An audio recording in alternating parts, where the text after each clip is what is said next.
නෑ අනේ අද බෙහෙත් ගන්න යන්න වෙයි. මොන අර කන්නේ? මේ කුඩේ අකුලනවානේ. අර මට හොද පුතා කියන්නකෝ. හොඳ පුතා කියන්න හොඳ වැඩක් කරන්න එපයි කුෂිනී. අනේ මම හොද වැඩක් කළානේ. අනේ මම කළා හොද වැඩක්. මොකද්ද? අද මේ කසුම් මේ පැලයක් අද පැලයක් හිටවන්න දුන්නානේ. උදේ පොච්චත් එක්ක අරන් ගියේ. ඔව්. මිරිස් පැලේ. ඔව්. ඉතින් මේ ඒකෙන් කසුම් මේ පැලයක් ගනන්නේ. ඒක අමතක කළා.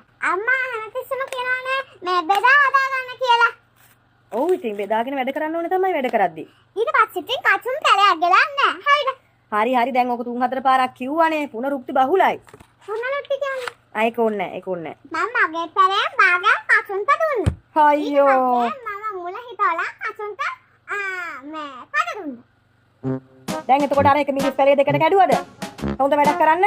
එතකොට ඔයා මුල කසුන් හොඳ. මගේ හොඳ පුතා. හෙට ඔයාගේ පැලේ මල් ඇවිල්ලා තියෙයි. කසුන්ගේ පැලේ මිරිස් කරලා ඇවිල්ලා තියෙයි. ගිහින් බලන්න ඈ.